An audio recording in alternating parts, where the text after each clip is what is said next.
I'll be talking about our Quizbo bot, which is an incremental question answering system. This is also part of a larger project algorithm that's thinking on their feet. So first, why are we interested in this incremental algorithm? One of the important reasons is that humans process language incrementally. So here's a prefix from 2 emails. Can anyone guess what the emails are about? So these are decision letters. Yeah, and I'm sure, yeah, so the left one is the rejection letter, and the right one is the acceptance letter. Like, whenever I got my paper decision letter, I don't need even to open my email to know the result, just by looking at the first few words. So I'm trying to show that humans are lazy readers. At any point, we have a sense of what's going on in a sentence, even before we finish reading it. And we would only try to read more if we really need that information. Like, if you know what I'm going to talk about next, you're probably doing something else now. So our goal is to build computer systems that can make predictions and decisions before all inputs are gathered. And one such fun application is Quizbo. If you're not familiar with the game, it's a quiz game. And the moderator reads a question, and 2 teams compete to answer the question, often before the question is finished. So to answer the question, they need to buzz in first. If they give a correct answer, the game ends and they get the points. Otherwise, the moderator will continue to read the question, and the other team gets to play. All right, here's the example question, and we'll go through it together just to get a sense about how the game works. So I'm going to read this question, and if you know the answer, feel free to shout it. Okay, with Leo Szilard, he invented a doubly eponymous refrigerator with no moving parts. He did not take interaction with neighbors into account when formulating his theory of heat capacity, so Debye adjusted his theory for low temperatures. His summation convention automatically sums repeated indices in tensor products. His name is attached to the A and B coefficients for spontaneous and simulated emission, the subject of one of his multiple groundbreaking 1905 papers. Okay, someone should have got the answer now. He further developed the model. Okay, I heard something. He further developed a model of statistics sent to him by Bose to describe particles with integer spin. For 10 points, who is this German physicist who is best known for formulating the special and general theories of relativity? Okay, so I'm sure at this point, all of us know that the answer is Albert Einstein.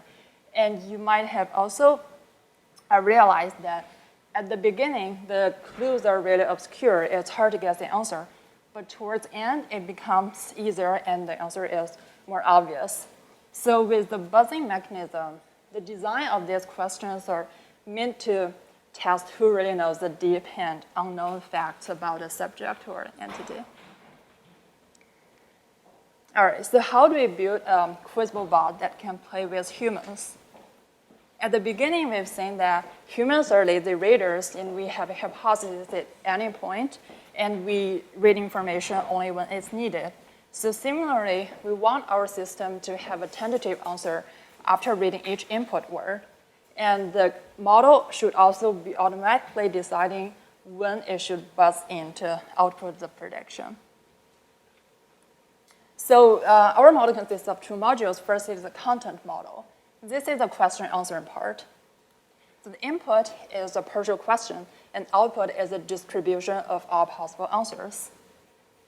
And the second module is a buzzing model. This is the decision-making part. It decides whether we should wait for more information, in which case the content model gets to see more words, or it should buzz. In that case, it will output the current prediction with the highest score. So we'll go through these 2 modules one by one. First, a content model. We frame this problem as a text classification problem. So the input is text from questions. And we assume that there's a finite set of answers we need to predict. So we use a vector space model. Basically, we map both the questions and answers into the same embedding space. So in this figure, you see that at the bottom is the question embedding. We embed the question. You can use any neural network models like recursive neural network, LSTM, or just continuous bag of words.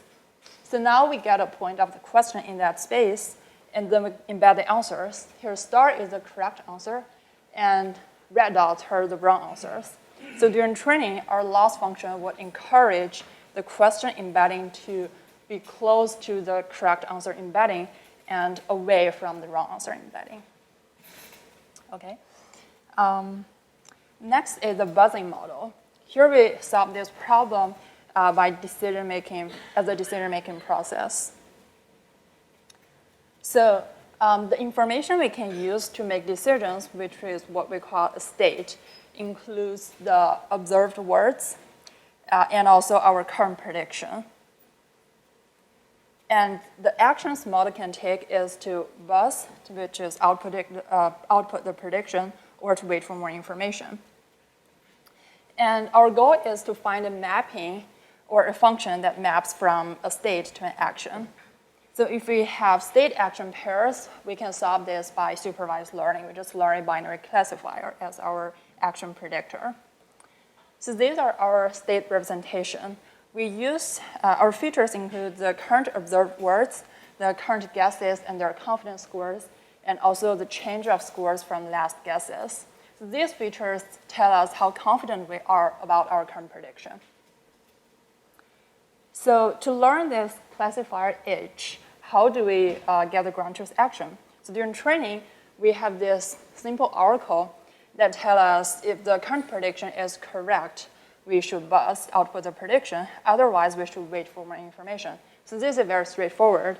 We go through each word in the question, we extract the state features, and the oracle gives us the ground truth action. Now we have a data set of state action pairs, and we can learn a classifier to predict the actions.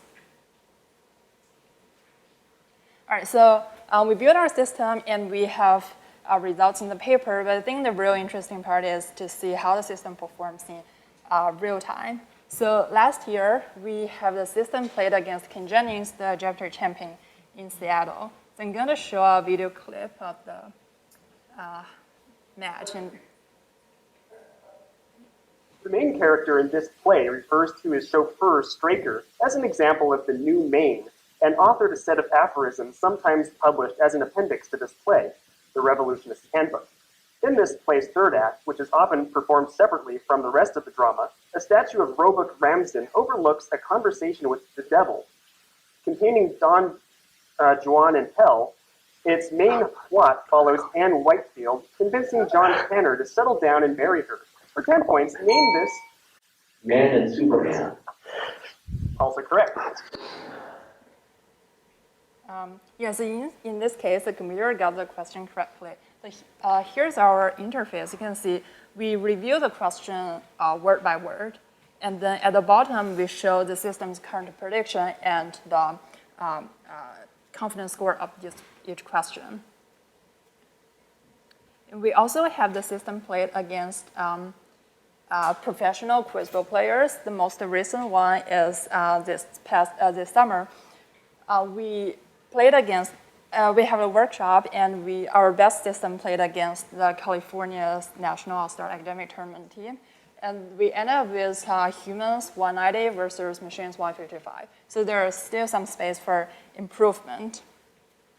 And I'd like to briefly talk about how we can, one possible directions for improvement. So when humans play against different players, we often say, like in the strategy games, when you play against different types of players, you would often adjust your strategy. So here, like Ken Jennings is a Jeopardy player, so probably he's used to buzz late to answer the question at the end. While these professional Quizbo players tend to be more aggressive. They want to buzz early and give a question. So these are cautious players and aggressive players. Now, if we're playing against a cautious player, we can afford to wait longer and to see more words because the opponent tend to buzz late also. But if we're facing with aggressive players, we want our system to buzz in earlier as well. And also, different people have strengths in different categories. Some are are good at art questions, some are good at history questions. So we can exploit the weakness of our opponents. Like if we know this guy is not good at art question, we might just wait until he gives the wrong answer so that we get more points. All right, so one approach to consider opponent's behavior is to model opponent type as a latent variable. So we build a deep reinforcement network. At a high level, the system works like this. So we have the model compute different strategies against different types of components. So if the opponent is cautious, we can wait longer. Otherwise, we should buzz earlier. And the other module try to observe the opponent's past behavior and try to predict what's the type of the opponent, whether this is a cautious player or this is an aggressive player. And then the final module would take information from both modules.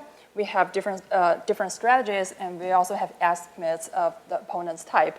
Then we combine this to make adaptive prediction. All right, so that's a brief introduction of the Quizzball system. So I want to mention that although we did this, did the work in this game setting, the same idea of reasoning with incomplete information applies to other domains as well. So in the standard, if we do it in standard way, we would have our system wait for the user to hit enter, then collect all information, then make a one-time prediction.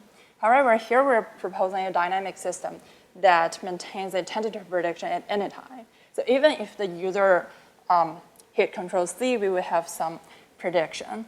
And the model can also automatically decide when to commit to its prediction.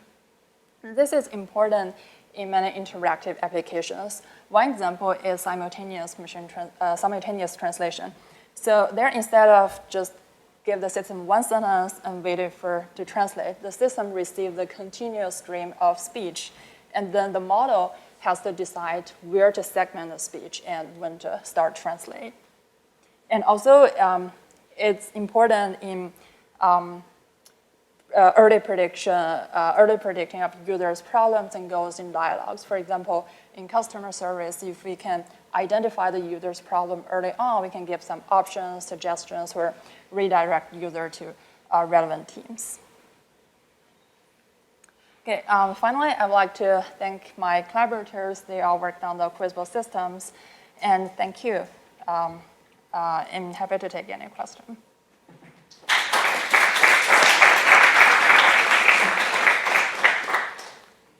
Questions?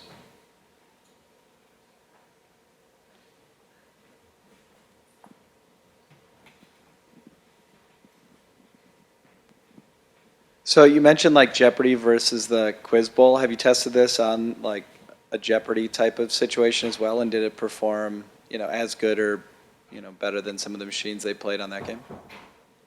We didn't test on that, but our question model is trained in a general way. So I think it would work on Jeopardy questions as well. Just curious. While people are thinking of more questions, do you want to elaborate a bit on the possible application to simultaneous translation or customer service? Some of your further thoughts? I know a lot of the people in the audience are particularly interested in the customer service problem. Right, so for customer service, I'm thinking like now when users describing a problem, they go very elaborative. They describe everything they did. But it's hard to figure out what the real problem is. So now, if we can predict the problem before the user finishes describing it, we can give some suggestions or our intermediate prediction of the user problem. The user can click on the problems if we predict it correctly, so that we can also get some training data. So I guess my way of thinking it is like when you go to Google search, when you start to type something, it tries to complete your query. And same in customer service, like before I finish talking about my problem, if you can give me some prediction of what I what I'm talking about. It saves both of our time. It's kind of funny that the same thing that makes us so irritating to our spouses, finishing their sentences for them and not letting them finish, is actually a good thing in natural language processing. Well, I don't know, but if you go to Google search, it completes query for you, or you, sometimes we find it's convenient. Yes. Yes, we have a question here. So my question is around have you thought about use this incremental prediction in a dialogue situation, meaning that the question can be vague at the beginning, but how you guided the human for more predictable situation through dialogue? I think in dialogue, by definition, it's kind of incremental, but I guess incremental on what level? We still process the whole sentence to make a response. I'm not sure if I guess in dialogue, it does have the question that you just mentioned. We don't want to interrupt people. But I think it's important to track this dynamic theme in a dialogue, that people can divert their intention in a dialogue. So it's good to have a model that can track this dynamics. Any other questions? Great. Thank you very much.